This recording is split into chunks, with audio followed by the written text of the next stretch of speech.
Bismillahirrahmanirrahim.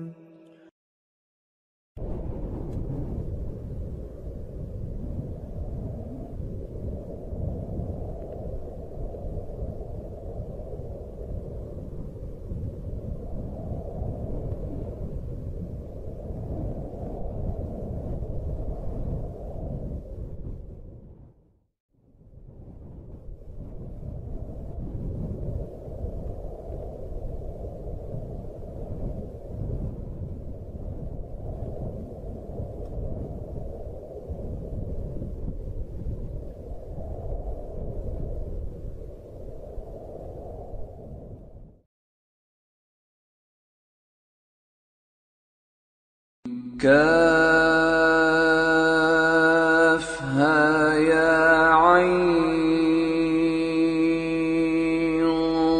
صاد ذكر رحمة ربك عبده زكريا إذ نادى ربه نداء خفيا قال رب إني وهن العظم مني واشتعل الرأس شيبا ولم أكن بدعائك رب شقيا وإني خفت الموالي من ورائي وكانت امرأتي عاقرا فهب لي من لدنك وليا يرثني ويرث من آل يعقوب واجعله رب رضيا يا زكريا إنا نبشرك بغلام اسمه يحيى لم نجعل له من قبل سميا قال رب أنى يكون لي غلام وكانت امرأتي عاقرا وقد بلغت من الكبر عتيا قال كذلك قال ربك هو علي هين وقد خلقتك من قبل ولم تك شيئا قال رب اجعل لي آية قال آيتك ألا تكلم الناس 3 ليال سويا فخرج على قومه من المحراب فأوحى إليهم أن سبحوا بكرة وعشيا يا يحيى خذ الكتاب بقوة وآتيناه الحكم صبيا وحنانا من لدنا وزكاة وكان تقيا وبرا بوالديه ولم يكن جبارا عصيا وسلام عليه يوم ولد ويوم يموت ويوم يبعث حيا وإسماعيل وإدريس وذا الكفل كل من الصابرين وأدخلناهم في رحمتنا إنهم من الصالحين واذكر إسماعيل واليسع وذا الكفل وكل من الأخيار.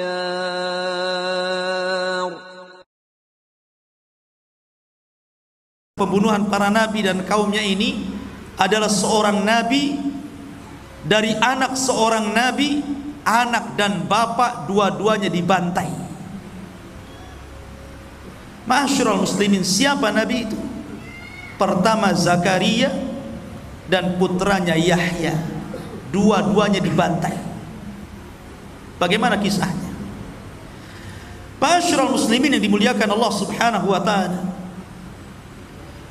kita tahu bahwa Kalau kita cerita tentang Nabi Zakaria ataupun Nabi Yahya, berarti kita terbayang dengan Baitul Maqdis, karena kedua nabi ini adalah orang yang memakmurkan Baitul Maqdis, hidup di zaman Nabi Isa alaihi salatu wassalam. Karena kelahiran Yahya itu hanya beda 3 bulan dengan Nabi Isa. Yahya dulu baru Isa. Artinya bahwa ketika itu hidup 3 nabi, Zakaria, Yahya, Isa.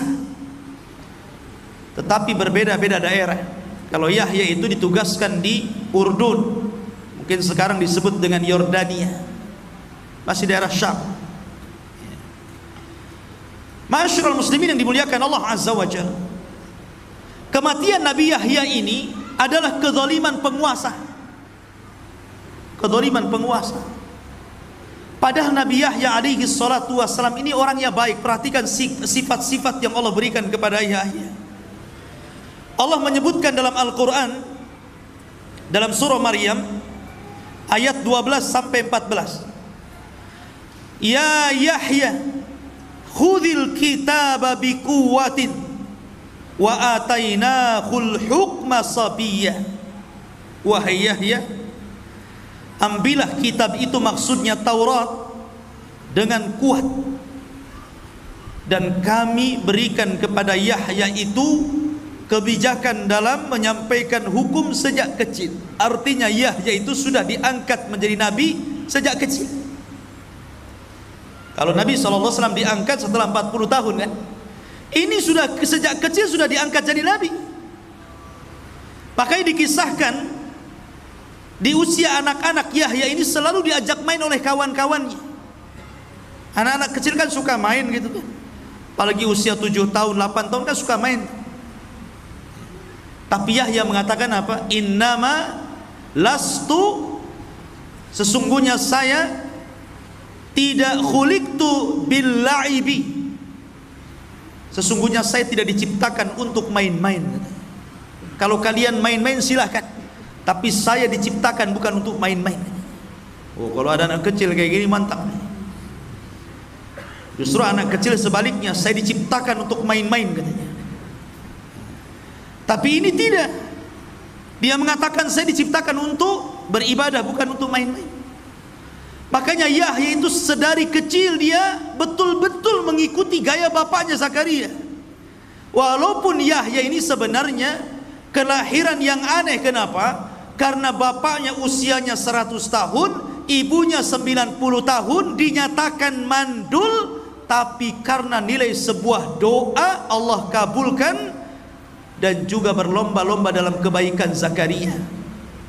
Akhirnya Allah subhanahu wa ta'ala kabulkan, punya anak namanya Yahya. Kemudian Allah mengatakan wahananan milladunna, kami berikan hanan. Hanan itu biasanya dipakai dalam kalimat kasih sayang ibu kepada anak. Hananul walid liwalidihi, kasih sayang ibu kepada anak.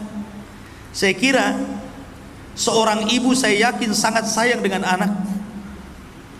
Tetapi Nabi Yahya alaihi salatu wassalam Allah berikan sifat keibuan, seolah-olah dia sayang dengan bapaknya Zakaria, karena Zakaria sudah tua. Makanya dia diberikan sifat itu. Makanya di akhir ayat Allah mengatakan wa barran biwalidayhi, dan Yahya itu orang yang paling berbuat baik dengan orang tuanya. Wa hananan min ladunna, wa zakatan, orangnya bersih hatinya, wa kana taqiyya, orangnya takwa, wa barram biwalidayhi, orangnya berbuat baik kepada orang tua. Lihat, ini orang baik, kenapa bisa dibunuh? Walam yakun jabbaran asiyya, dan dia bukan orang sombong dan bukan ahli maksiat. Dari sini ikhwatu fillah muliakan Allah azza wa jalla. Makanya heran ketika Nabi Isa alaihi salatu wassalam dihabarkan tentang kematian Yahya yang sangat sadis, dia pun sedih dan terus menangis atas kematian Yahya itu. Ceritanya begini, Di Damaskus itu ada seorang raja zalim, namanya Haddad ibn Hadar, raja zalim. Tapi walaupun demikian, kalaupun ada apapun, raja ini terkadang juga minta fatwa kepada Yahya alaihi salatu wassalam. Allah takdirkan dia suka dengan salah satu wanita. Sayangnya wanita ini masih mahramnya, sehingga dalam syariat Yahya haram, tidak boleh menikah dengan orang yang ada hubungan mahram. Sama di syariat kita juga sama. Tetapi karena orang tua gadis ini, karena dalam riwayat, ini dalam riwayat yang lain ceritanya, raja ini punya istri, istrinya sudah tua. Kemudian dia punya anak, tapi bukan dari sang raja, dari bapak yang lain. Anak ini cantik. Lah si raja ini sudah tidak mau lagi sama istrinya karena sudah tua, jelek.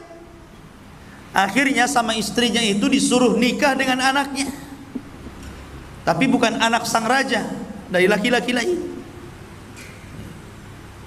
Ada yang mengatakan bahwa yang dinikahi itu putri bibinya, dan dalam syariat mereka tidak boleh. Kemudian akhirnya karena ibundanya ini sangat rakus kekuasaan, sangat rakus dengan kekayaan, sangat ingin menguasai kerajaan, akhirnya dia dorong terus putrinya supaya nikah dengan raja. Disuruh dandan cantik-cantik, disuruh ngerayu. Akhirnya sang raja pun tertarik dengan wanita itu dan tergila-gila.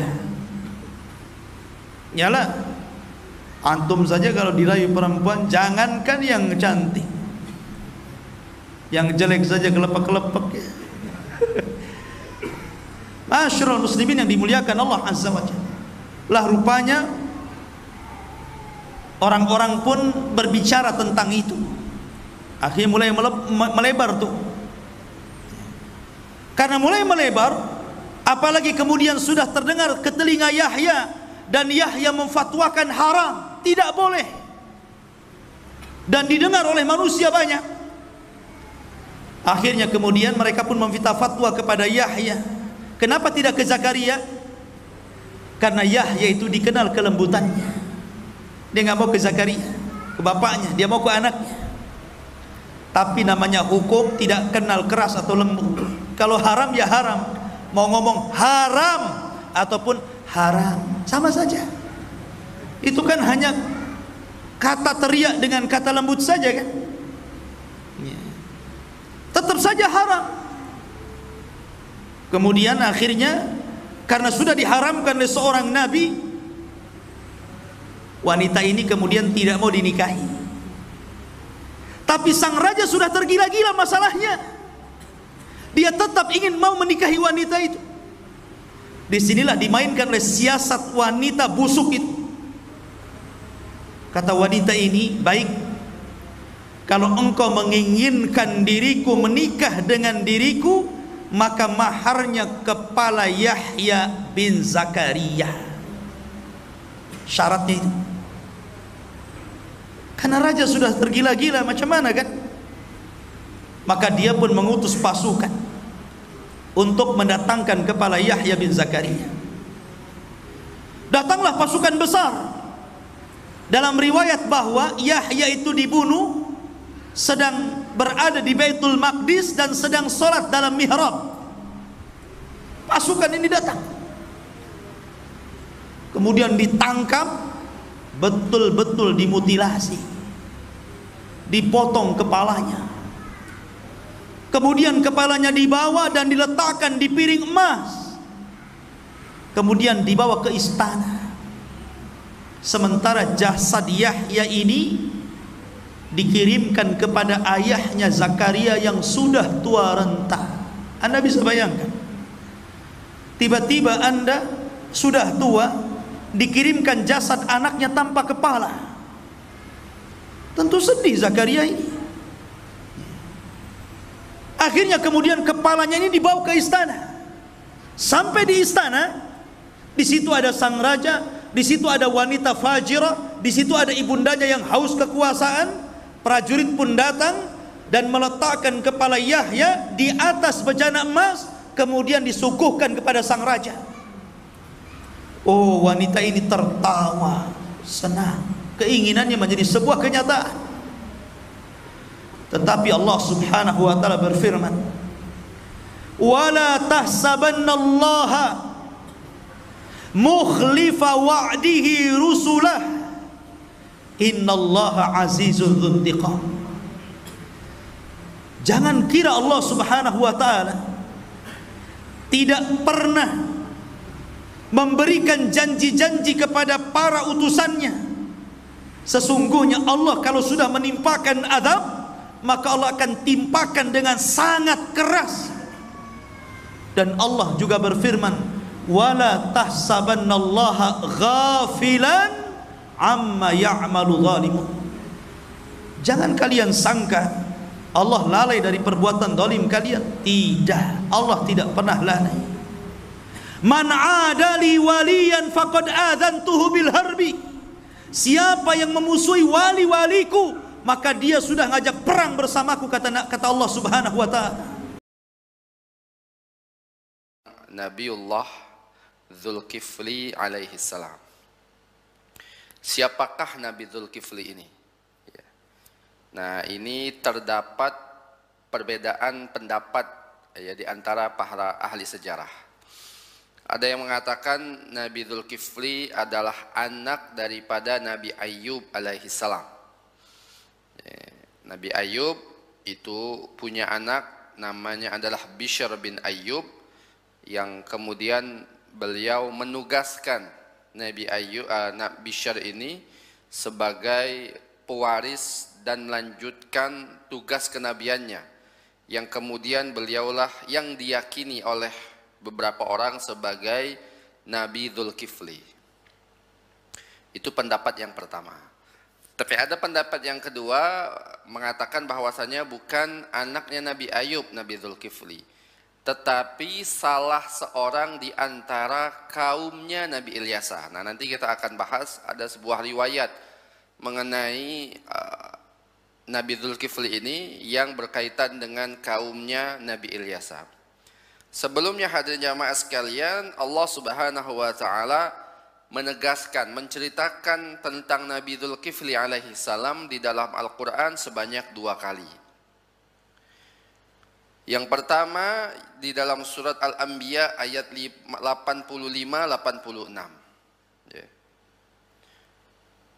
Apa kata Allah Subhanahu wa taala? A'udzu billahi minasyaitonir rajim. Wa Ismaila wa Idrisa wa Dzulkifli kullum minas sabirin.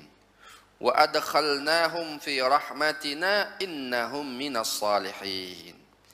Ya, Allah Subhanahu wa taala berkata, wa Ismaila, Nabi Ismail, dan ingatlah yaitu kisah tentang Nabi Ismail, wa Idrisa, Nabi Idris, wa Dzulkifli, ya, dan Nabi dan Dzulkifli, kullum minas sabirin, semuanya itu termasuk orang-orang yang sabar. Wa adkhalnahum fi rahmatina, dan kami masukkan mereka itu di dalam rahmat kami. Innahum minas salihin, sesungguhnya mereka itu termasuk orang-orang yang saleh. Itu di dalam surat Al-Anbiya ayat 85 sampai 86. Ada juga berkaitan dengan Nabi Dzulkifli, Allah Subhanahu wa taala ceritakan di dalam surat Shad ya, ayat 45 sampai ayat 48. Kata Allah Subhanahu wa taala, "Wadhkur ibadina Ibrahim wa Ishaq wa Yaqub ulul aidi wal absar. Inna akhlasnahum bi khalisatin dzikrad dar wa innahum indina laminal mustafainil akhyar. Wadhkur Ismaila wal Yasa'a wa Dzulkifli kullum minal akhyar." Kata Allah Subhanahu wa taala, dan ingatlah hamba-hamba kami Ibrahim, Ishak dan Yakub yang mempunyai kekuatan-kekuatan besar dan ilmu-ilmu yang tinggi. Sesungguhnya kami telah menyucikan mereka dengan menganugerahkan kepada mereka akhlak yang tinggi, yaitu selalu mengingatkan kepada manusia kepada negeri akhirat.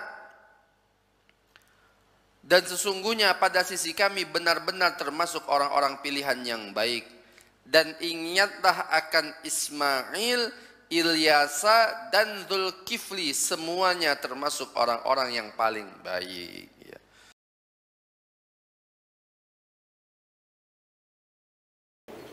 Sebenarnya bukan sesuatu yang enak di lidah saya menyampaikan tentang aib negeri lain, menyampaikan tentang borok yang sedang terjadi di negara lain.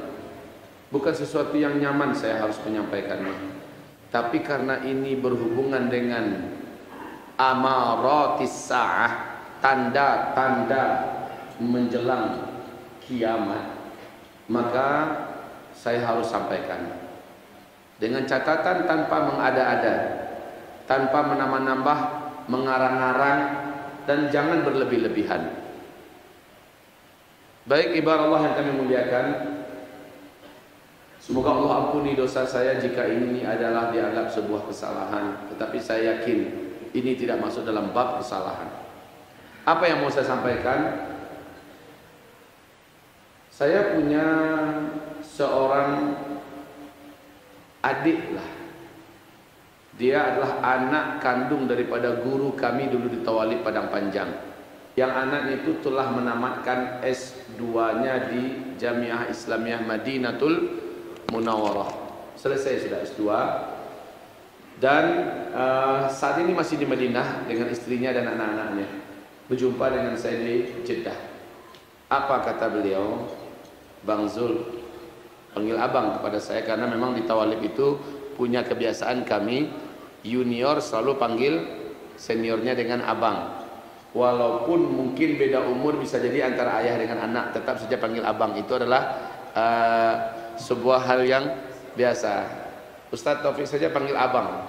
Memang demikianlah seluruh adik-adik, walaupun tamatnya tahun kemarin, level anak saya, tetap saja panggil abang. Begitu di Tawalib ya.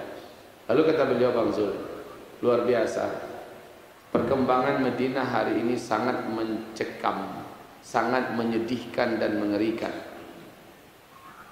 Saya positifkan, saya tidak akan lanjutkan lagi S3 di sini, walaupun terbuka peluangnya.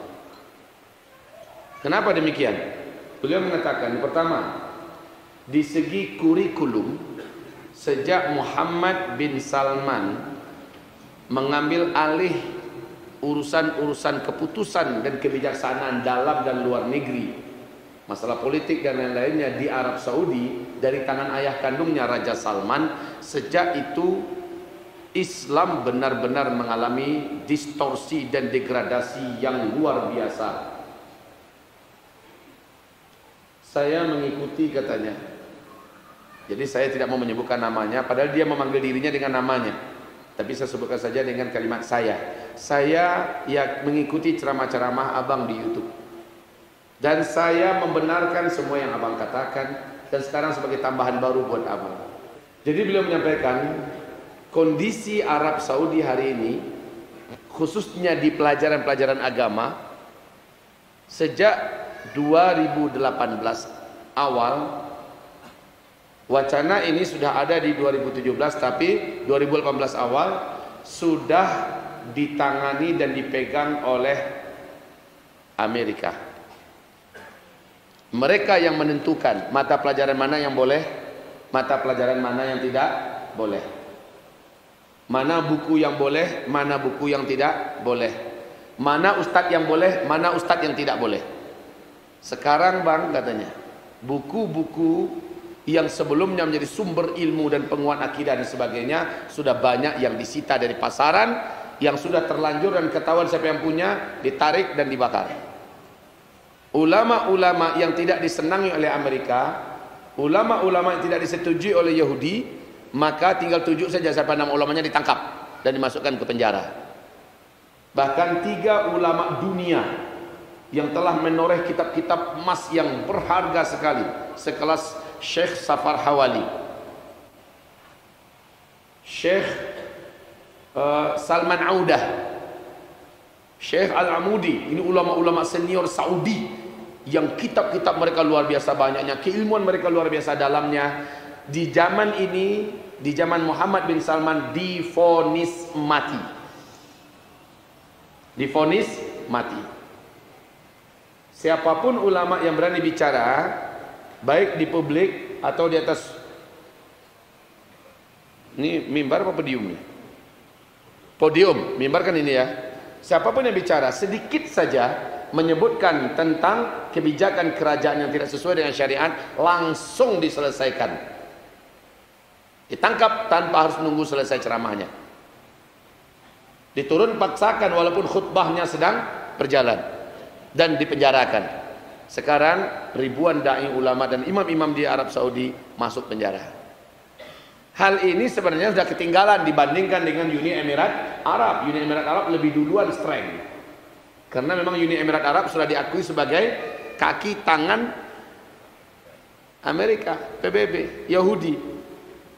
Oke. Jadi itu di segi pendidikan, Yang kedua yaitu Madinah yang begitu sucinya, sangat terhormat dan terjaga selama ini. Sekarang Madinah sudah menyaksikan sesuatu yang tidak pernah terjadi dalam sejarah. Di Madinatul Munawwarah sudah diadakan konser musik. Di Madinatul Munawwarah, laki-laki wanita ikhtilat habis-habisan. Para petinggi-petingginya tidak malu-malu mencekik botol-botol minuman keras kelas dunia. Madinah Al-Munawwarah. Ternyata kejadian ini bukan hanya di Madinah, di Makkah juga terjadi hal yang sama. Dan mungkin di YouTube kita sudah ada, bisa kita lihat bagaimana berjoget-jogetnya pemuda-pemuda Saudi dengan pakaian jubah, dengan pakaian sal dan igal yang biasa mereka pakai. Wanita-wanita Saudi dengan pakaian khas Saudinya, ya, nggak perlu lagi mereka memakai pakaian yang jahiliyah, tapi dengan gaya itu mereka sudah berjoget-joget. Layaknya berjoget-joget kita yang ada di Indonesia. Ini dimaksud Rasulullah, wa zaharatil idza zaharatil qainat wal ma'azif wa syuribatil khumur. Apabila minum-minum keras, barang-barang memabukkan, apabila penyanyi-penyanyi wanita, apabila musik dan alat musik sudah menyebar dan beredar di tengah-tengah kalian, pada saat itulah Allah akan hantamkan meteor menabrak bumi ini. Allah akan datangkan banjir-banjir besar, tsunami dan penenggelaman di mana-mana. Allah akan rubah bentuk dan perangai manusia. Pada saat itulah bencana-bencana besar terjadi. Maka saudaraku yang tercinta, saat kami menyampaikan ini, saya tidak berkeinginan sedikit pun ingin menjelek-jelekkan sebuah negeri, tetapi karena nubuat Nabi ada hadisnya, dan sekarang faktanya kita lihat, ya kita sebut. Apalagi di Mekah ketangkap sepasang pengantin homoseksual sedang melakukan acara pesta syukuran karena baru saja melangsungkan pernikahan mereka. Ketangkap orang-orang pesta di situ. Dia masih syukur ya, artinya masih ditangkap. Tapi ke depan apakah masih ditangkap atau tidak? Saya yakin tidak. Kenapa? Karena menurut mahasiswa-mahasiswa kita yang masih eksis di sana, Saudi sekarang ini sudah mengarah secara pasti seperti Uni Emirat Arab, liberal habis. Maka semua yang benar dan halal di timur di barat akan benar dan halal di Arab Saudi. Walhamdulillahi Rabbil Alamin.